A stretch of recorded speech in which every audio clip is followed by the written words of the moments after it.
अथ पौर्वाणिक स्वाध्याय वेलायां श्रीमत्श्रुतभक्ति कायोत्सर्गं करोम्यहम्।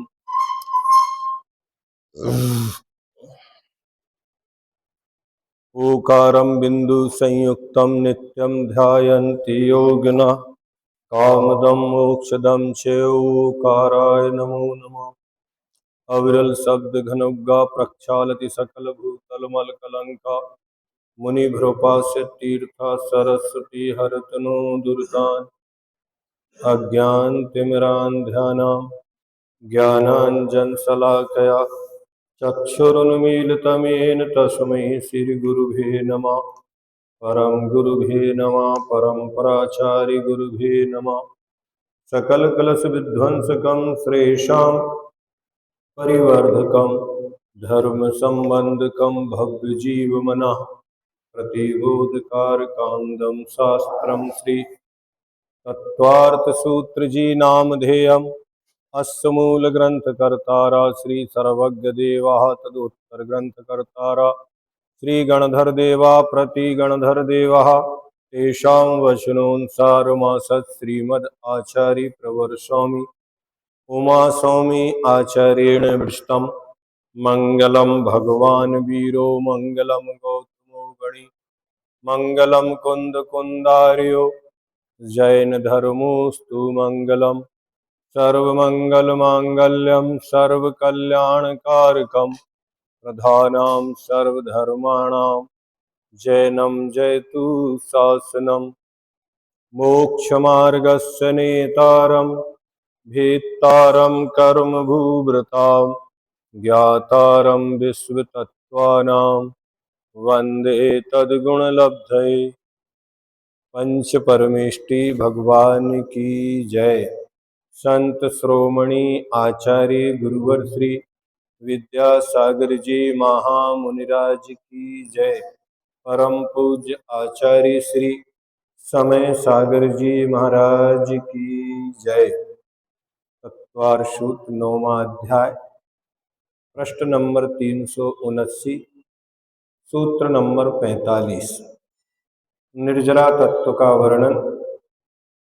पात्रों की अपेक्षा 10 स्थानों में निर्जरा का क्रम या तरतम भाव कि जो निर्जरा होती है तो कौन से स्थान में कितनी निर्जरा होती है, यह कथन यहाँ किया जा रहा है। पिछले सूत्रों में धर्म ध्यान और शुक्ल ध्यान का वर्णन हुआ। उस ध्यान के द्वारा जो निर्जरा होती है, ध्यान कहाँ से होता है तो आर्त रौद्र ध्यान वालों को जो पहले दूसरे तीसरे गुण स्थान में होता है वहाँ कोई निर्जरा नहीं होती। धर्म ध्यान जहाँ से होता है वहाँ से निर्जरा प्रारंभ होती है। सम्यक दृष्टि श्रावक व्रतानंत वियोजक दर्शन मोह छपको समको शांत मोह छपक क्षीण मोह जना क्रमशो संख्ये गुण निर्जरा। सम्यक दृष्टि श्रावक व्रतानंत वियोजक दर्शन मोह छपको समको शांत मोह छपक क्षीण मोह जना क्रमशो संख्ये गुण निर्जरा। अर्थात अविरत सम्यक दृष्टि जो चतुर्थ गुण स्थान वर्ती है, सबसे पहले निर्जरा वहां से प्रारंभ होती है। Page number 379 379। तो सम्यक दृष्टि जो चतुर्थ गुण स्थान वर्ती है लेकिन अविरत है, व्रत नहीं है, वहां से निर्जरा प्रारंभ होती है।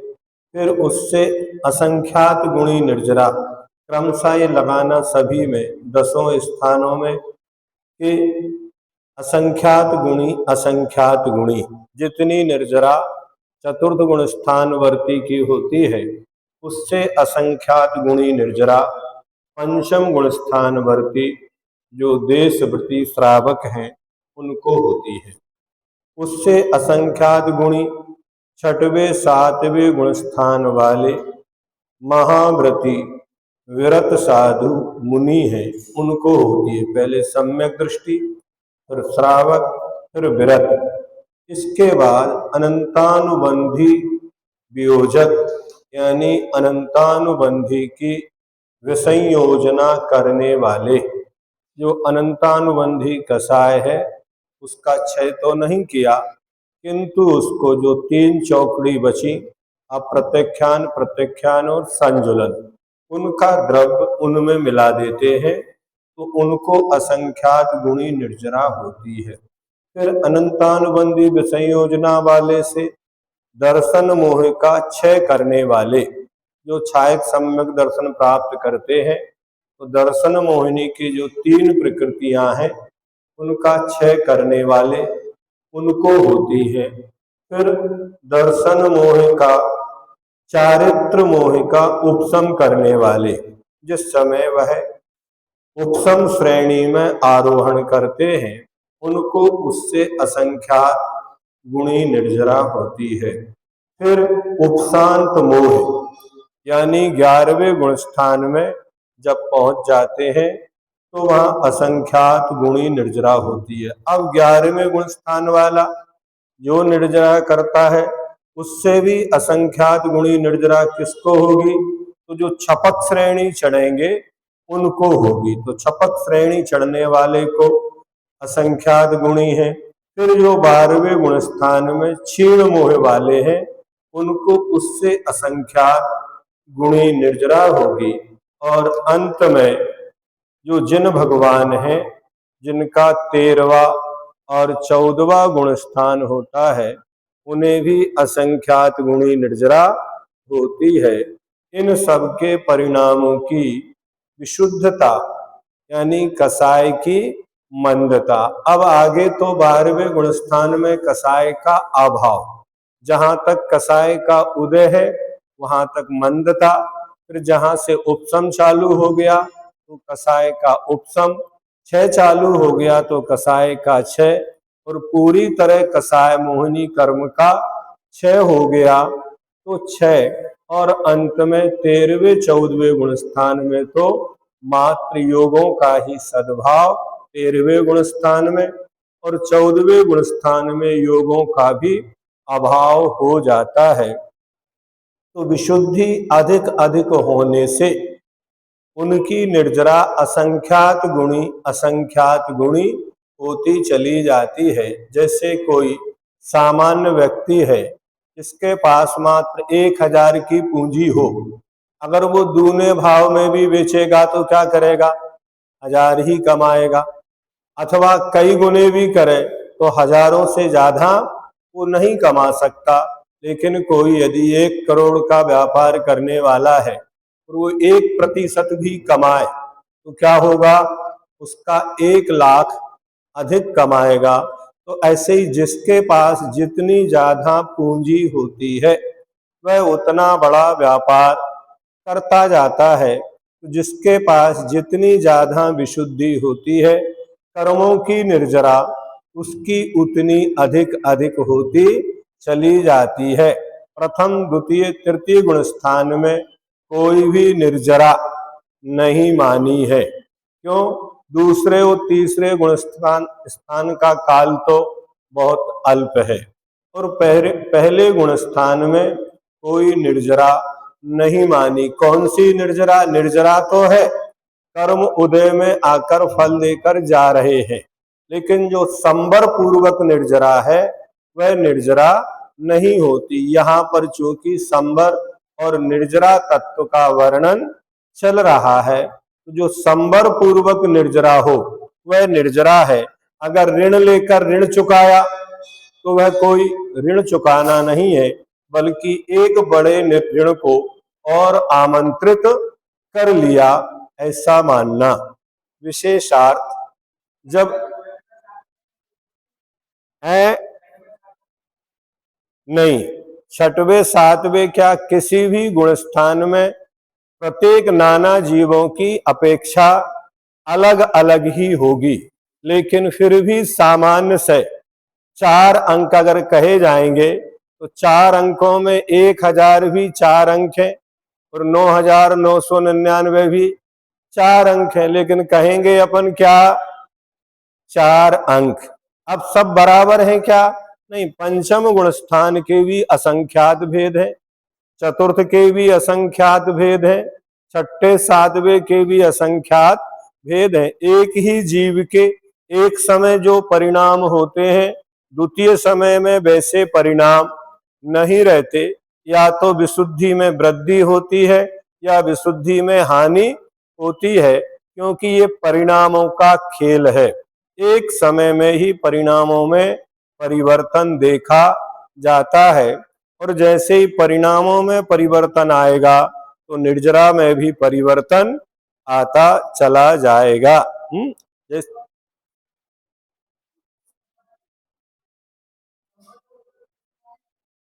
चौथे में क्या होता है? चौथे गुण स्थान में संवर 25 और 16, 41 प्रकृतियों का संवर है। पाप कर्मों का आश्रव नहीं होना ही निर्जरा है, और बंधे हुए जो कर्म होते हैं उनके स्थिति अनुभाग कम हो जाते हैं। क्या होते हैं? अब उनको कोई ऐसा कर्म, जैसे अपन ध्यानों का वर्णन पढ़ा, भले ही आर्त ध्यान, रौद्र ध्यान चौथे गुण स्थान में भी है और पहले गुण स्थान में भी है, लेकिन चतुर्थ गुण स्थान वर्ती को नरकायु त्र्यंचायु का आश्रवबंध नहीं होगा। उसी प्रकार निर्जरा में भी अंतर पाया जाएगा। नहीं समझे ना? अब उसके जो बंधे हुए पूर्व के कर्म हैं उनके स्थिति अनुभाग, जैसे राजा श्रेणिक, कहा उन्होंने 7वें नरक की 33 सागर की आयु बांधी थी, और कहा पहले नरक की 84,000 वर्ष बची, कहा सिंधु और कहा बिंदु। यदि उस पूरे आयु कर्म को भोगने जाते तो असंख्यात 24 हो जाती, तब तक वो नरक में ही पड़े रहते। लेकिन कहा पहली 24 में उनका नंबर लग गया। तो बहुत अंतर होता है, एक जैसी भी नहीं होती। लेकिन चतुर्थ गुण स्थान को निर्जरा का स्थान माना है, उसे मानना चाहिए, और आगम सम्मत है, वहां से निर्जरा प्रारंभ हो जाती है। लेकिन ग्रस्त की जो निर्जरा है वह निर्जरा और एक मुनि महाराज की जो निर्जरा है, इसमें बहुत अंतर होता है। ग्रस्त जो भी धार्मिक अनुष्ठान करता है उसके लिए उदाहरण दिया गज स्नानवत। जैसे हाथी तालाब में जाके नहा लेता है, वो बाहर निकलता है तो अपनी सूंड से धूल भर के अपने ही शरीर पर डाल लेता है। तो क्या हुआ? उसने नहाया तो सही, मैल तो गया, लेकिन फिर धूल डाल ली। तो ऐसे ही उनकी जो निर्जरा है परंपरा से तो मोक्ष का कारण बनेगी, और निर्जरा कम और पुण्य का संचय अधिक होगा। क्या होगा? सम्यक दृष्टि जो पुण्य का बंध करता है वह पुण्य परंपरा से नियम से मुक्ति का कारण होता है, और मिथ्या दृष्टि जो पुण्य बंध करता है वह उसका पापानुबंधी पुण्य होता है। पुण्य के द्वारा भी जो वह संचित करता है उससे भविष्य में जाके पुनः पाप करता है। एक असंयमी व्यक्ति के पास कई बार उदाहरण देते कि आपके पास एक धन की पोटली पकड़ा दी जाए और उसे हाथ में लेते ही तुम्हारे परिणाम प्रथम समय में क्या हो? क्या? तो जो भोगी जीव होगा वह नियम से उसके द्वारा क्या करेगा? जैसे कोई व्यक्ति सर्विस करता है और पहली सैलरी आए, क्या करेगा? वो घूमने जाएगा, पिकनिक मनाएगा, गाड़ी खरीदेगा, मोबाइल खरीदेगा। लेकिन वही राशि किसी धर्मात्मा के पास आए, उसमें से निकाल के मंदिर में डालेगा, पूजन कराएगा। कहीं ना कहीं वो धार्मिक अनुष्ठान, इन परिणामों से पता चलता है कि किसकी कितनी विशुद्धि है। मात्र शांत बैठना ही विशुद्धि नहीं, तो क्रोध करते हुए दिखना संक्लेश नहीं। अपन क्या मान लेते हैं कि इतने गुस्सा कर रहे हैं इसलिए संक्लेश कर रहे हैं? नहीं, वो गुस्सा भी इसलिए कर रहे हैं कि दूसरे व्यक्ति धर्म ध्यान नहीं कर रहे। कभी कभी माता पिता अपनी संतान के ऊपर गुस्सा करते या नहीं करते, कभी कभी महाराज भी प्रवचन में मंच पे डांटते हुए दिखते कि नहीं दिखते, लेकिन वहां उद्देश्य क्या है कि अधिक से अधिक जीव धर्म ध्यान कर सकें। तो उनका वो जो संकलेश दिख रहा है वो भी विशुद्धि है। और एक व्यक्ति किसी को ठगने के लिए, छलने के लिए धर्मात्मा का भेष बना रहा है। एक वो चोर ने छुल्लक जी का भेष बनाया और मंदिर में जाके मूर्ति या रत्नों की चोरी के लिए पहुंच गया, तो उसकी क्या विशुद्धि है? जब चोरी का लक्ष्य है तो उसका बाहर का आचरण तो धर्मात्मा का दिख रहा है, लेकिन अंतरंग में कसाई की तीव्रता है। मतलब वो देव द्रव्य को भी भक्षण करने का भाव रख रहा है। इससे ज्यादा संकलेश और नहीं हो सकता है। इसलिए वाह्य आचरण से हम कभी कभी ये नहीं कह सकते कि इसकी विशुद्धि है या इसका संकलेश है। नीचे की अवस्था में चतुर्थ आदि गुण स्थानों में, ऊपर पहुंचने के बाद तो अंदर का या बाहर का आचरण एक जैसा ही हो जाता है। लेकिन नीचे जो सरागी हैं या ग्रस्त हैं या परिग्रहवान हैं, उनको भीतर और बाहर अंतर देखने को मिल सकता है। इसलिए ये नहीं कह सकते कि तपस्वी है, ये निर्जरा ही कर रहा है अथवा ये बंद ही कर रहा है। जैसा इंटेंशन होगा, उद्देश्य होगा, उसी के अनुसार संवर और निर्जरा या आश्रवबंध होता है। उद्देश्य क्या है? भले ही रावण भगवान शांतिनाथ के जिनालय में बैठा है, बाहर से सब अच्छा है, योग सारे अच्छे हैं, लेकिन उपयोग गलत है। योग अच्छे हो सकते हैं, उपयोग गलत हो सकता है। योग गलत हो सकते हैं, फिर भी उपयोग अच्छा हो सकता है। नहीं समझे ना? बाहर से कितने भी उपसर्ग सामग्री प्रतिकूल है, फिर भी उपयोग अच्छा हो सकता है। तो ऐसे उनको लगाना चाहिए। जब मिथ्या दृष्टि जीव प्रथमोपम सम्यक्त को प्राप्त करने के लिए 3 करण करता है, उस समय उसके आयु कर्म के सिवा से 7 कर्मों की बहुत निर्जरा होती है। कहां से चालू करेंगे? कोई प्रथम गुण स्थान वर्ती जीव है जो सम्यक्त के अभिमुख है। अब वहां उसने अभी सम्यक्त प्राप्त नहीं किया, लेकिन 3 करण किए, अधाकरण, अपूर्व करण और अनुवृत्ति करण। उस समय उसके आयु कर्म के सिवा से 7 कर्मों की बहुत निर्जरा, क्योंकि आयु कर्म की निर्जरा का विधान कहीं नहीं लिखा। आयु कर्म को निर्जरित नहीं किया जाता। केवली भगवान भी आयु कर्म की निर्जरा नहीं कर सकते। वे अन्य 3 जो अघातिया कर्म है उनकी स्थिति तो आयु कर्म के बराबर करेंगे, लेकिन आयु कर्म को अब केवल ज्ञान हो गया, 8 वर्ष अंतर मुहूर्त में एक काम करें, आयु कर्म की भी निर्जरा कर दें और सभी की कर दें और तत्काल मोक्ष चले जाए। क्यों एक पूर्व कोटि तक वहां रहे? तो कहीं भी आयु कर्म की निर्जरा का विधान नहीं बनाया। उसके है उनकी किसकी उदीर्णा होगी? उदीर्णा किसकी हो? उदीर्णा अलग विषय। यहां विषय क्या चल रहा है? निर्जरा। निर्जरा के 10 स्थान। उदीर्णा तो होती है, तद्भव मोक्षगामी की भी उदीर्णा होती है। क्या? 5 पांडव, उनके आयु कर्म की उदीर्णा हुई क्या? लेकिन बुद्धि पूर्वक कोई उदीर्णा नहीं की जाती है। तो यहाँ प्रथम गुण स्थान वर्ती की चर्चा चल रही है और वह आयु कर्म के सिवा से 7 कर्मों की बहुत, कितनी? बहुत, पूरे के पूरे। जब भी कोई लकड़ी आदि काटी जाती है तो उस समय बड़े अस्त्र को लेकर और बहुत मात्रा में काटा जाता है, फिर धीरे धीरे धीरे धीरे उसमें स्थान कम होते जाते हैं तो शस्त्र छोटे होते जाते हैं।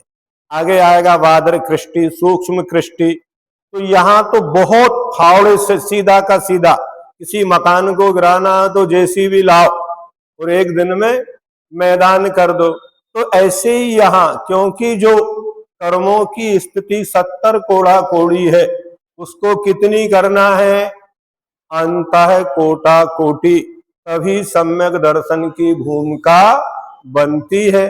बनने वाले कर्मों की भी और सत्ता में स्थित कर्मों की भी स्थिति अनुभाग और स्थिति कांडक घात और अनुभाग कांडक घात आदि वो करता है। बहुत सारे कार्य होते हैं, उनका यहाँ प्रसंग नहीं है। अभी तो इतना समझो कि आयु कर्म के सिवा जो शेष 7 कर्म हैं उनकी बहुत निर्जरा करता है। लेकिन अभी उसको सम्यक दर्शन हो ही जाएगा, मिथ्या दृष्टि है। अभव्य भी ये करता है, भव्य ही नहीं। कौन करता है? अभव्य भी प्रायोग लब्धि तक पहुंचता है, उसको भी ये निर्जरा होगी, इसलिए इसको नहीं गिना। कई जगह 11 स्थान गिनाए हैं, यहाँ 10 हैं। क्या? तो जो 11वां स्थान है वो अभव्य को भी प्राप्त होता, इसलिए उसकी निर्जरा कोई कार्यकारी नहीं होती है, ऐसा जानना। जब वह सम्यक दृष्टि हो जाता है तो उसके पहले से भी असंख्यात गुणी निर्जरा जो वहां पहले गुण स्थान में हो रही थी, अब किसी को तो आधार बनाना पड़ेगा, तो किससे वहां लिखा बहुत निर्जरा होती है। अब उसको जो हो रही थी उसी को एक मान बना के उससे असंख्यात गुणी किसको होगी? सम्यक दृष्टि को, है ना। जब वह श्रावक हो जाता है तो उसके सम्यक दृष्टि से भी असंख्यात गुणी निर्जरा होती है। अब एक कोई सम्यक दृष्टि है और जैसे ही उसने देश व्रतों को अंगीकार किया, उसकी 3 अशुभ लेस्याओं का अभाव हो गया। अब वह देशवृत्ति बन गया, भले ही छायक सम्यक दृष्टि हो। वह और बद्धायुष्क है तो नरक जा सकता है, त्रियंच गति में जा सकता है, मनुष्य गति में भी जा सकता है। लेकिन अगर देशवृत्ति है, वो त्रियंच भी क्यों ना हो, क्षयोपम सम्यक दृष्टि भी होगा तो भी ना वो नरक जाएगा, ना त्रियंच गति में जाएगा, ना मनुष्य गति में। जिनके इन 3 आयु कर्म का बंध हो जाता है, कौन कौन सी? नरकायु, त्रियंचायु और मनुष्यायु। अब 2 की तो आप जल्दी स्वीकार कर लेते हैं, लेकिन मनुष्यायु का बंध हो जाए फिर भी हम व्रती मनुष्य मर के मनुष्य नहीं बनता। क्या कहा? व्रती मनुष्य मर के मनुष्य नहीं बनता। ध्यान रखो। क्यों? क्योंकि अगर मनुष्य आयु का बंध किया है उसे भोग भूमि जाना पड़ेगा। कहाँ जाना पड़ेगा? भोग भूमि। और भोग भूमि में संयम होता ही एक कथन, नहीं समझे ना। किंतु जिनकी इन 3 आयु का, क्योंकि मनुष्य आयु की बंध विच्युति चतुर्थ गुण स्थान में ही हो जाती है, ये तो पक्का है ना। अब उसने पहले से आयु बांध ली है तो नियम लेने का भाव नहीं होगा। वो चाहे नारकी बने, त्रियंश बने, मनुष्य बने, लेकिन व्रती नहीं बन सकेगा। क्या?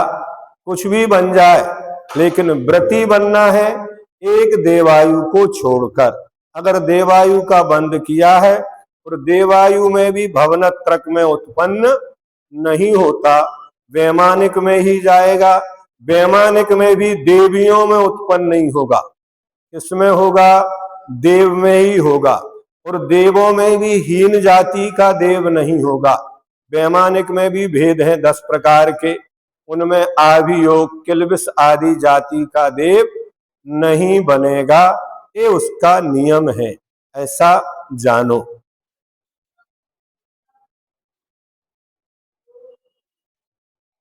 देवियां जो बनती हैं वो सब मिथ्यात्व के साथ पैदा होती है।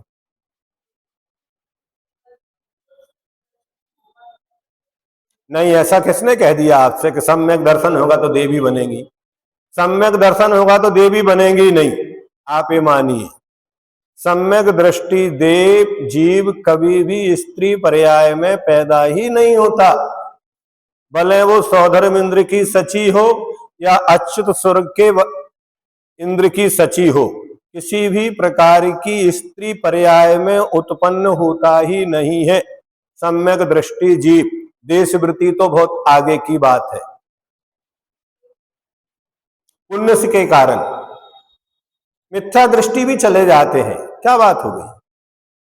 द्रव्य से सारे कसाय की मंदता, कारण क्या होता है? कसाय की। देव, हमने कई बार कहा, देवायु को बांधना बहुत सरल है और होती है, लेकिन वो पुण्य उसी सची की पर्याय में कमाती है, यहां से लेके नहीं जाती। क्या वहां जब भगवान का प्रथम दर्शन करती है तब उसका मिथ्यात गल जाता है, उसके कारण होती है। जिन महिमा दर्शन जिसको अपन बोलते हैं, जिनेन्द्र भगवान की महिमा, अभी तक उसने अपने सौधर्म इंद्र को ही सर्वश्रेष्ठ माना था, उसी की आज्ञा चल रही है। लेकिन जिनके आगे उसका पति भी नतमस्तक है, ये कौन सी हस्ती है? जब वो चिंतन करती है तब उसे विचार होता है, तब वह ऐसा करती है। उस समय कोई जाति स्मरण नहीं। एक कल परसों हम पढ़ रहे थे, एक बहुत अच्छा विषय मिला था कि जाति स्मरण जो देवों में होता है वो जन्म के प्रथम समय से लेकर अंतर मुहूर्त तक ही होता है, हर समय जाति स्मरण नहीं होता। क्या जाति स्मरण जो भी होगा कब होगा? तो जन्म के प्रथम समय से लेकर अंतर मुहूर्त तक ही जाति स्मरण होता है। फिर बाद में धर्मोपदेश है। देव रिद्धि दर्शन अंतर मुहूर्त के बाद होता है, इसके पहले नहीं होगा। क्या जाति स्मरण और देव रिद्धि दर्शन, इन दोनों को अलग अलग मानना चाहिए, दोनों एक नहीं हो सकते, इसलिए उनका काल अलग अलग है। जाति स्मरण जब भी होगा कब होगा? जन्म के प्रथम समय से लेकर अंतर मुहूर्त तक उसे जाति स्मरण होगा कि मैं पहले कौन था और मैंने क्या क्या धर्म किया, लेकिन वहां सम्यक्त्व को प्राप्त नहीं किया, तो अपनी भूल को वहां जाकर वो सुधार लेता है। और देव रिद्धि दर्शन एक अंतर मुहूर्त के बाद, उसको देवों की रिद्धि को देखकर मैं कहाँ आ गया, ये सारे के सारे लोग कौन हैं, फिर उनको सम्यक दर्शन उससे हो जाता है। धर्मोपदेश के द्वारा भी होता है। और जिन महिमा दर्शन जब उन कल्याणकों को मनाने आते हैं तब उनके लिए वहां सम्यक दर्शन की प्राप्ति होती है। अब श्रावक से जब वह सप्तम गुण स्थान वर्ती मुनि हो जाता है तो उसके श्रावक से भी असंख्यात गुणी निर्जरा होती है, क्योंकि छठा गुण स्थान गिरने का है। चाहे पहले से जाएं, चौथे से जाएं, पांचवें से जाएं, कहाँ पहुंचेंगे? सातवें गुण स्थान को प्राप्त होते हैं। तो पंचम गुण स्थान से अधिक निर्जरा कहाँ होगी? तो सप्तम गुण स्थान वर्ती मुनि की असंख्यात गुणी निर्जरा होती है। जब वह मुनि होकर अनंतानुबंधी कसाय को शेष कसाय रूप परिणमा कर उसका विसंयोजन करता है तो उसके मुनि से भी असंख्यात गुणी निर्जरा होती है। वो जो द्रव्य था उसका पूरा का पूरा सत्ता से खत्म करके तीन चौकड़ी में उसने उसको मिला दिया। उसके बाद जब वह दर्शन मोहिनी कर्म का क्षय करता है, क्षय उपशम सम्यक दृष्टि है, लेकिन जिस समय एक मुनि महाराज है और एक दर्शन मोहिनी की छापना करने वाला है, निर्जरा किसकी अधिक होगी? दर्शन मोहिनी की छापना करने वाले की क्षय करता है तो उसके विसंयोजन काल से भी असंख्यात गुणी निर्जरा होती है। जब वह उपशम श्रेणी चढ़ता है तो उसके दर्शन मोह छपक से भी असंख्यात गुणी निर्जरा होती है, क्योंकि वह चारित्र मोहिनी की 21 प्रकृतियों का उपशम कर रहा है। उसके बाद जब वह समस्त मोहिनी कर्म का उपशम करके उपशांत कसाय गुणस्थान वाला हो जाता है, तो उसके उपशम अवस्था से भी असंख्यात गुणी निर्जरा कहाँ होगी? 11वें गुण स्थान में। एक प्रक्रिया में है और एक मंजिल पर पहुंच गया। जिसके लिए यात्रा प्रारंभ की थी वहीं से प्रारंभ हो गया। जैसे अपन घर से मंदिर को चलते हैं तो वहां लिखा अपनी निर्जरा प्रारंभ हो जाती है। कहां से? ये तो इसके स्थान लिखे। अपनी कहाँ होती है? जब चिंतय तब सहस फल, लखा गमन करे कोड़ा कोड़ी असंख्य फल, जब जिनवर दर्शे। मतलब आपने घर में बैठ के मन में विचार किया कि हमें कहाँ जाना है? मंदिर जाना है। उसी समय से आपकी निर्जरा प्रारंभ हो गई। फिर आपने चलना प्रारंभ किया, ये भी एक प्रक्रिया है, उसमें भी निर्जरा हुई।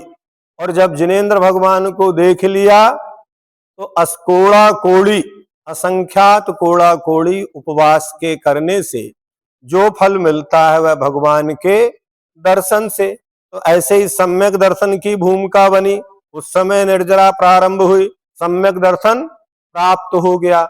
उसी प्रकार उपशम श्रेणी को में कर्म को उपशम करने की भूमिका बनी और उपशम पूरी तरह हो गया तो 11वें गुणस्थान में मोहिनी कर्म की जो 21 प्रकृतियां उनका उपशम हो गया। उपशम सम्यक दृष्टि है तो 7 जो अनंतानुबंधी और मिथ्यात संबंधी उनका भी हो गया, 28 का उपशम हो जाएगा। लेकिन सत्ता में वहां अभी सारी प्रकृतियां बनी हैं, पूरी की पूरी 28 सत्ता में रह सकती हैं 11वें गुणस्थान में भी। इतने ऊपर पहुंचकर भी वो कहाँ आ जाता है? पहले गुणस्थान तक आ जाता है। कितनी विशुद्धि बढ़ाई, यहां तक आ गया है ना। वही जीव जब उपशम श्रेणी से गिरने के बाद छपक श्रेणी पर चढ़ता है तो उसके 11वें गुणस्थान से भी असंख्यात गुणी निर्जरा कहाँ हो रही है? 8वें गुणस्थान में। फिर 8वें से 9वें में, 9वें से 10वें में और 10वें से 12वें में जब पहुंचेगा, वही जब समस्त मोहिनी कर्म का क्षय करके क्षीण कसाय हो जाता है तो उसके छपक अवस्था से भी असंख्यात गुणी निर्जरा होती है। वहां पर वह 3 घातिया कर्म, ज्ञानावरणी, दर्शनावरणी और अंतराय का पूरा क्षय कर देता है। वही जब समस्त घातिया कर्मों को नष्ट करके केवली हो जाता है तो उसके क्षीण कसाय से भी असंख्यात गुणी निर्जरा होती है। सारांश यह है कि इन 10 स्थानों को प्राप्त होने वाले जीवों के परिणाम उत्तरोत्तर अधिक अधिक विशुद्ध होते हैं। अतः इनके कर्मों की निर्जरा भी कैसी होती है? असंख्यात गुणी हो जाती है। इतना ही नहीं, जहां उत्तरोत्तर निर्जरा असंख्यात गुणी होती जाती है, वहां निर्जरा का काल असंख्यात वे भाग घटता जाता है। क्या? काम तो अधिक हो रहा है, फल अधिक मिल रहा है, लेकिन समय कम लग रहा है। जैसे अपन पैदल चले तो कितना समय लगेगा, और अपन एक साधन को लेके चले तो मार्ग ज्यादा तय करेंगे लेकिन समय कम लगेगा। तो ऐसे ही वहां उनके परिणामों की जो विशुद्धि रूपी साधन है, उन विशुद्धियों के कारण वह निर्जरा तो अधिक करते हैं लेकिन समय कम होता चला जाता है। अपन अज्ञान अवस्था में नहीं जानते, उसी काम में पचते रहते हैं, और जैसे ही उस काम को करने का तरीका याद हो जाता है तो कितना समय लगता है। कोई भी विषय हो, वहां एक बहुत जल्दी आप, और उसी काम को नहीं आता है तो अपन पसीना पसीना हो रहे हैं। क्यों नहीं हो रहा है? क्योंकि हमारे पास वो ज्ञान, वो साधन नहीं है जिससे कार्य, अथवा वो ज्ञान, मूल साधन तो क्या है? अपना ज्ञान। वो ज्ञान जैसे जैसे कसाई के चुंगल से छूटता जाता है, क्या हमारे ज्ञान के ऊपर अधिकार किसने जमा रखा है? कसायों ने। क्योंकि ज्ञान का, निर्जरा का साधन ज्ञान है, लेकिन उस ज्ञान किसके फंदे में पड़ा है? जैसे कोई शराब पी ले व्यक्ति, उसका ज्ञान काम करता है क्या? मोहेन संवृतम ज्ञानम स्वभावम लभते नहीं, मत्तः पुमान पदार्था नाम यथा मदन को द्रवई। तो जैसे जैसे मोहिनी कर्म की परतें कम होती जाती हैं, ज्ञान की शक्ति बढ़ती जाती है, और जैसे जैसे ज्ञान की शक्ति बढ़ती जाती है तो कर्मों का भागना चालू हो जाता है। जैसे जैसे प्रकाश होता है तो चोर छुपना प्रारंभ कर देते हैं, जैसे जैसे उजेला होता है मच्छर भागने लगते हैं, कहाँ जाके छुप गए? तो ऐसे ही आत्मा में जब ज्ञान प्रकट होता है तो वो कर्म अपने आप ही वहां से खिसकना प्रारंभ कर देते हैं। जैसे जिन भगवान का निर्जरा का काल सबसे कम है, उससे असंख्यात गुणा काल क्षीण कसाय का है, इस तरह यद्यपि निर्जरा का काल साति से मिथ्या दृष्टि तक अधिक अधिक होता है, किंतु सामान्य से प्रत्येक का निर्जरा का काल कितना है? अंतर मुहूर्ती होगा, वर्षे नहीं होंगी, इन सब का काल भी अंतर मुहूर्ती ही है। इस उत्तरोत्तर कम काल में कर्मों की निर्जरा उत्तरोत्तर अधिक होती है। अब इसमें जैसे कोई व्यक्ति ने सम्यक दर्शन प्राप्त किया, उसके प्रारंभ में जो निर्जरा होती है, भले वो जीवन भर सम्यक दृष्टि रहे, लेकिन वही परिणाम बने रहेंगे ऐसा कोई निश्चित नहीं है। घट भी सकते हैं और बढ़ भी सकते हैं, लेकिन प्रथम समय में तो असंख्यात गुणी निर्जरा वहां से होगी, लेकिन कितनी भी कम होगी तो भी नीचे वाले से तो कुछ ना कुछ एक अंश में अधिक ही होगी, ऐसा वहां मानना। ऐसे ही जब व्रत लेते हैं उस समय जो विशुद्धि होती है, धीरे धीरे क्या होती है? वो कम होने लगती है। मुनि बनते हैं उस समय जो विशुद्धि होती है, इसलिए गुरुजी कहते थे कि अपने वैराग्य के काल के परिणामों को हर साधक को अपनी पूंजी बना के रखना चाहिए कि आपने किस कारण से ये छोड़ा था, अब पुनः उसी तरफ जाने के भाव हो, उन परिणामों को लेके आओ, उस दृश्य को याद करो, तब आपकी विशुद्धि बढ़ेगी। अन्यथा धीरे धीरे धीरे परिणामों में शिथिलता आती ही जाती है। इस उत्तरोत्तर कम काल में कर्मों की निर्जरा उत्तरोत्तर अधिक अधिक होती है। इससे मालूम पड़ता है कि मोक्ष का पूर्वगामी अंग अविपाक निर्जरा है, सभी पाक निर्जरा नहीं है। अब ये निर्जरा के पात्र कौन होते हैं? तो निर्ग्रंथ साधु के भेद इस अध्याय का उपसंहार इन दो सूत्रों के द्वारा किया जा रहा है। कुलाग बकुश कुशील निर्ग्रंथ स्नातका निर्ग्रंथा।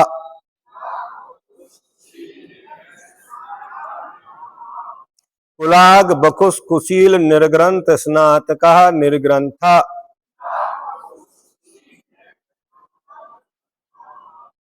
कुलाग, बकुश, कुशील, निर्ग्रंथ और स्नातक, ये 5 प्रकार के निर्ग्रंथ हैं। इन 5 में भी एक भेद निर्ग्रंथ का है, लेकिन ये पांचों ही भेद किसके हैं? निर्ग्रंथ मुनि महाराज के ये 5 भेद हैं, ये साधु हैं। कुलाग किसे कहते हैं? जो उत्तर गुणों की भावना से रहित हो। हाँ, किसी काल क्षेत्र में मूल गुणों में भी कभी कभी दोष लगा लेते हो, उन साधुओं को पुलाग कहते हैं। ये अल्प विशुद्धि के धारक, सम्यक दृष्टि, निष्परिग्रही साधु ही हैं। कौन है? भले ही उत्तर गुणों की भावना नहीं है, मूल गुणों में भी दोष लगा रहे हैं तो भी कौन है?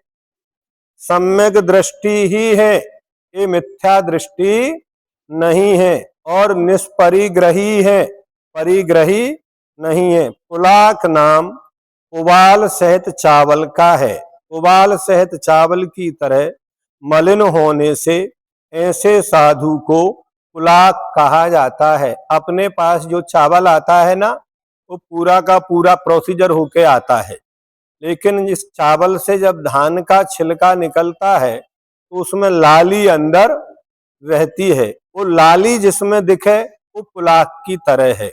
वो लाली निकल गई तो पुलाक नहीं है। प्रथम हटे छिलका तभी लाली हटती भ्रात, ऐसा गुरुजी ने एक दोहा लिखा है। पाक कारी तब पूर्व हो तब लो मुख में भात, मतलब पहले छिलका हटेगा फिर उसकी लालिमा अलग होगी। ऐसा नहीं होता कि छिलका तो लगा रहे और लालिमा हट गई हो। कुछ लोग अपने को ऐसा ही मानते हैं कि हम तो वस्त्रों के अंदर भी नहीं, पहले वस्त्र हटेंगे मतलब वो छिलका हटेगा फिर यह उसकी लालिमा अलग होगी। ऐसा एक नियम है।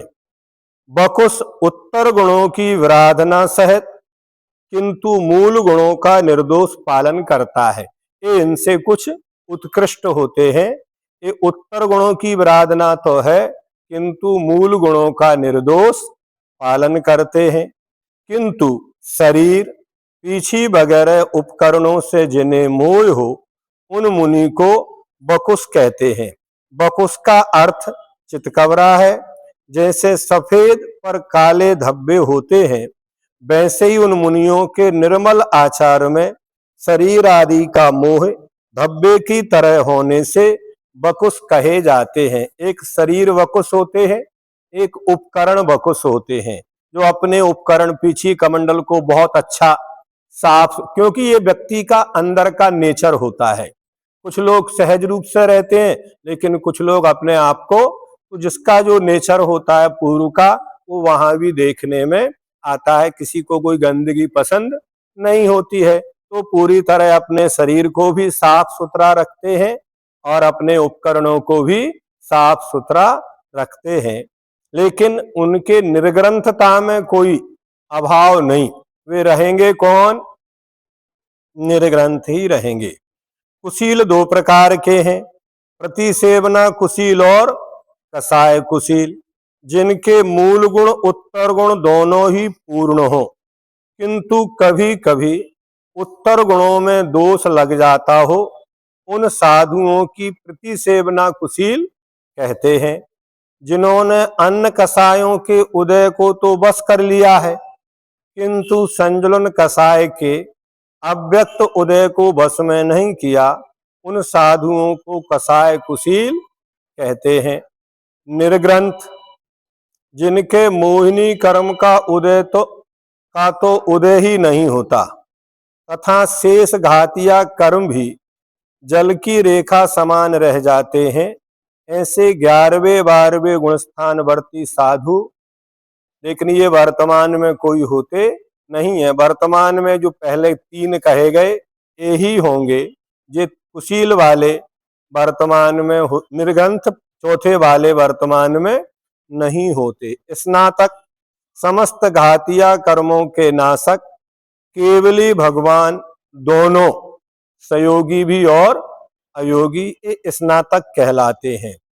ये पांचों ही सम्यक दृष्टि तथा परिग्रह त्यागी है। इसलिए चारित्र की हीनाधिकता होने पर भी इन पांचों को ही निर्ग्रंथ कहा है। चारित्र की हीनाधिकता है लेकिन परिग्रह के तो पूर्ण त्यागी होते हैं होना। अब जिसके पास बाहर में ही ढेर सारा परिग्रह हो वो फिर वह इन 5 की श्रेणी में नहीं आएंगे। उक्त 5 भेदों में पहले 3 चरणान योग के और शेष 2 करणान योग के निर्ग्रंथ हैं। क्या? पहले 3 तो चरणान योग से निर्ग्रंथ हैं, लेकिन जो अंत के 2 हैं वे करणान योग से भी, यानी 11वें 12वें 13वें और 14वें गुणस्थान वर्ती। अब 8 बातों द्वारा, ये जो 5 प्रकार के साधु कहे गए, इनमें 8 प्रकार से विशेषता पाई जाती है। संयम, श्रुत, प्रतिसेवना, तीर्थ, लिंग, लेशोपपाद स्थान, विकल्पतः, साध्या।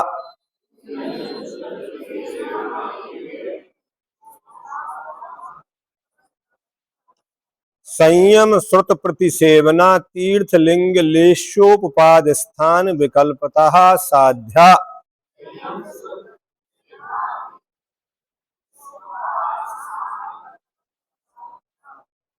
संयम, श्रुत, प्रतिसेवना, तीर्थ, लिंग, लेश्या, उपपाद और स्थान के भेद से कुलाक आदि मुनियों में विशेष भेद होते हैं, उन्हें जानना चाहिए। संयम कुलाक, बकुश और प्रतिसेवना कुशील मुनि के सामायिक और छेदोपस्थापना संयम होता है। कसाय कुशील मुनि के सामायिक, छेदोपस्थापना, परिहार शुद्धि और सूक्ष्म सांप्राय संयम होता है। निर्ग्रंथ और स्नातक के मात्र एक यथाख्यात चारित्र्य या संयम ही होता है। श्रुत, कुलाक, बकुश और प्रतिसेवना कुशील मुनि अधिक से अधिक पूरे 10 पूर्व के ज्ञाता होते हैं। क्या 10 पूर्व तक का उन्हें ज्ञान हो जाता है। कसाय कुशील और निर्ग्रंथ 14 पूर्वों के ज्ञाता होते हैं और कम से कम कुलाक मुनि आचारांग के ज्ञाता होते हैं।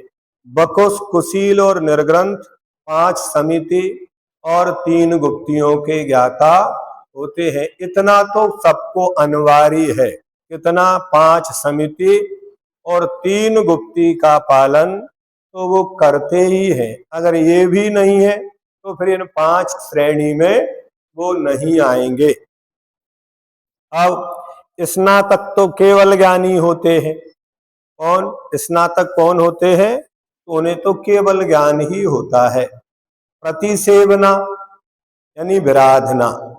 प्रतिसेवना का मतलब व्रतों में दोष लगाना है। कुलाक मुनि 5 महाव्रतों में तथा सिद्धांतानुसार नहीं में से किसी एक में परवश होकर कभी कदाचित दोष लगा लेते हैं। 2 मत हैं। एक मत के अनुसार तो कभी दोष नहीं लगाते और एक मत के अनुसार 5 महाव्रतों में दोष लगता है। बकुश मुनि के 2 भेद हैं, उपकरण बकुश और शरीर यानी देह बकुश। उपकरण बकुश मुनि को सुंदर उपकरणों में आसक्ति रहने से विराधना होती है और शरीर बकुश मुनि को अपने शरीर में आसक्ति रहने से विराधना होती है। प्रतिसेवना कुशील मुनि उत्तर गुणों में कभी कदाचित दोष लगा लेते हैं और कसाय कुशील निर्ग्रंथ और स्नातक के प्रति सेवना नहीं होती, क्योंकि त्यागी हुई वस्तु का सेवन करने से प्रतिसेवना होती है, सो ये करते नहीं है। कौन? कसाय कुशील, निर्ग्रंथ और स्नातक। कुलाक और बकुश इन 2 को ही दोष लगता है। तीर्थ यानी सभी तीर्थंकरों के तीर्थ में 5 प्रकार के निर्ग्रंथ पाए जाते हैं। नहीं कि मात्र वर्तमान में ही हो, नहीं, आदिनाथ से लेकर महावीर तक सभी 24 तीर्थंकरों के तीर्थ में ये 5 प्रकार के मुनि पाए जाते थे। लिंग के 2 भेद हैं, द्रव्यलिंग और भावलिंग। भावलिंग की अपेक्षा तो 5 ही निर्ग्रंथ क्या है? भावलिंगी है, क्योंकि सभी सम्यक दृष्टि और संयमी होते हैं। कोई भी द्रव्यलिंगी इनमें नहीं है। द्रव्यलिंग की अपेक्षा सभी निर्ग्रंथ दिगंबर होते हुए भी स्नातक के पीछू कमंडलु उपकरण नहीं होते। क्योंकि समो शरण में केवली भगवान 13वें 14वें गुण स्थान वाले हैं, उनको ना पीछी की आवश्यकता है ना कमंडल की। जब तक छदमस्त काल है तब तक ही पीछी कमंडल होते हैं, किंतु पुलाक बकुस और कसाय कुशील इनको पीछी कमंडलु होते हैं, तो उससे उनकी पहचान है। लिंग क्या है? दिगंबरत्व के साथ पीछी कमंडल है तो ही हम उनको निर्ग्रंथ साधु मानेंगे। अन्यथा कोई व्यक्ति नग्न हो जाए और वो अपने को निर्ग्रंथ कहे, नहीं, आपके पास पीछी कमंडलु अनिवार्य चिन्ह है। बिना पीछी के एक बार कमंडल तो फिर भी साथ में लेके नहीं रहते, लेकिन पीछी को बिना 7 कदम से ज्यादा, इसी काल में 7 कदम तो ठीक है, लेकिन उससे ज्यादा चलना है तो क्या होगा? पीछी होना अनिवार्य है। वो वहीं खड़े रहेंगे जब तक पीछी नहीं आ जाएगी तब तक। इसीलिए आगम में आता गृद्ध पिच्छाचारी, उनकी पीछी कहीं यहाँ वहां हो गई तो उन्होंने प्रतीक के रूप में गृद्ध के पंखों की पीछी बनाकर फिर आगे विहार किया था। तो पीछी कमंडलो अनिवार्य उपकरण है, पुलाक बकुस और कसाय कुशील के शेष के होते हैं। अन्य द्रव्य लिंग में थोड़ा अंतर पड़ जाता है। लेस्या पुलाक के 3 शुभ लेस्याएं ही होती है, बकुस और प्रतिसेवना कुशील के 6 लेस्याएं भी होती है, क्योंकि उपकरणों में आसक्ति होने से कभी अशुभ लेस्याएं भी हो सकती है। लेकिन इसमें 2 मत हैं। एक मत ये कहता है कि चौथे गुण स्थान से ऊपर यहाँ उनको सम्यक दृष्टि 6ठे 7वें गुण स्थानवर्ती भावलिंग माना है। नहीं समझे ना? तो भावलिंगी है तो उनको 3 अशुभ लेस्याएं नहीं होती है ना, ऐसा मानना। अगर मानेंगे तो फिर पंचम गुण स्थान 6ठे गुण स्थान में अशुभ लेस्याओं को मानना पड़ेगा, लेकिन ऊपर अशुभ लेस्याएं, एक मत ऐसा है। और एक मत ये मानते हैं कि कभी अशुभ लेस्याएं भी हो सकती है, ऐसा लिखा। कसाय कुशील के कृष्ण और नील के सिवा बाकी की 4 लेस्याएं होती हैं, और निर्गंत स्नातक के एक शुक्ल लेस्या ही होती है, क्योंकि 13वें गुण स्थान में मात्र शुक्ल ही लेस्या है और कोई लेस्या वहां अयोग केवली के शुक्ल लेस्या भी नहीं होती। क्या वहां लेस्या का भी, क्योंकि योगों का अभाव है। योग और कसाय की अनुरंजित प्रवृत्ति का नाम लेस्या है।